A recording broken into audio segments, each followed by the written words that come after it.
Hey guys, our next guest today has played with the likes of Shaka Khan, Prince, Israel Houghton, and is personally one of my favorite drummers. Please welcome Chris Coleman to the show. Thank you so much. We really appreciate having you on, man. How are you doing? I'm good. Good. Chris, man, you are kind of in a unique position. You're not just a performer, but you're an educator. You teach at Drummers Collective, right? Mm-hmm. You've toured the globe as a clinician, right? I heard somewhere around a figure around 100, 200,000 miles a year is what you're traveling. Yes. Wow. You know what I mean? I've been diamond on Delta for like 5-6 years straight. So do they just give you a seat on the plane, like with your name on it? And almost. I'm like maybe 20,000 miles away from being a million miler. Oh man. Wow. Well, congratulations, I think, right? I guess. So, anyway, being kind of in that unique position, where do you see the drumming community? We have this whole online generation, which has really sparked probably the last 10 years or so. Mm-hmm. We've kind of had this morph away from needing to have the one-on-one private lessons, which are still valid and valuable, but a lot of kids are just turning on the YouTube channels and learning that way. You have online communities.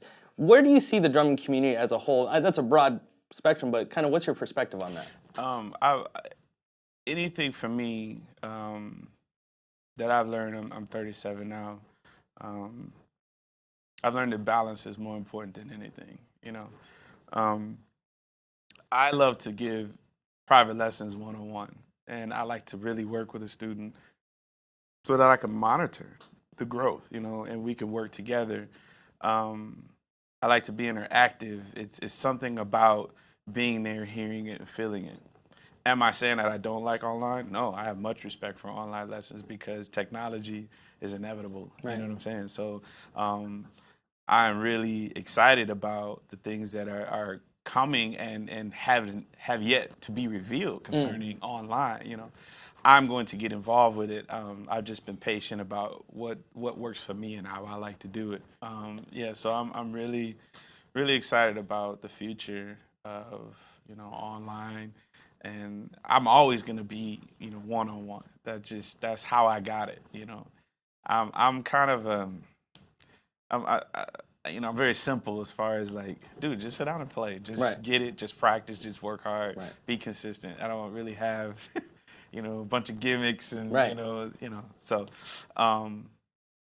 as far as balance, it's very important. And I could just use YouTube as an example. Mm-hmm. YouTube is an absolute blessing and an absolute curse at the same time. The blessing is I can, learn about this 10-year-old girl from China that in some city I can't even pronounce, and she could play the heck out of giant steps better than some people can. Wow. Here in the States, technically, maybe she doesn't have the stage experience or the history behind it, but that's amazing. That's a great positive to be interconnected globally like that. The negative is, people can just say anything they want and just think it's okay, and without some kind of accountability issue. Yeah. You know what I'm saying? So, but the thing is, I see a lot with my students at least. I can speak for my students.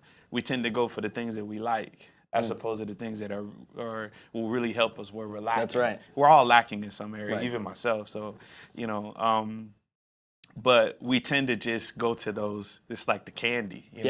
You can't survive off of You can't practice the things that you're already good at. I mean, it does you no good, right? You have to go to the things that you're weak at, and that's how you improve. That's how you grow. Practicing. Yeah. That's growth, Of course, we should always, strengthen our strengths. We can always go to another level, but again, balance. If the right leg is your strongest and you only work on your right leg, then what's the purpose of having a left leg? Right. I hear you. You see what I'm saying? Absolutely. So, that's kind of where I'm at with that. Interesting. So what is some of the advice that you would give, regarding either balance, regarding practice? What is some of the best advice that maybe you received, or some of the philosophy behind how you approach practicing, getting better? Set a personal goal, set a set of goals. Maybe a 6-month goal, and in addition to that, a year and a 3-year and a 5-year. Where do you want to see yourself? To me, setting a goal keeps you focused. If you say, I want to do this in 5 years, this is where I want to be, then you automatically know the candy from the vegetables. You see what I'm saying? I got to get the vegetables. Like, focus on the vegetables, get the vegetables. And along the way, you can enjoy the candy, Right. you know, as you see fit. Right, like, right, that's right. kind of the best way I can, you know, describe it.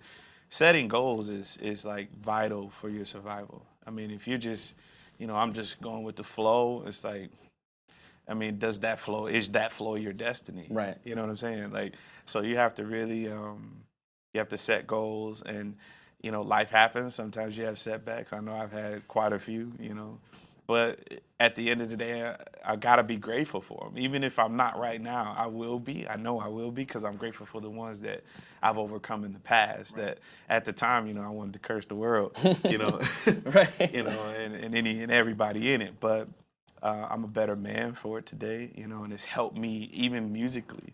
You know, I see the music different because of my life's experiences. So, Wow. yeah. That's incredible. I love that.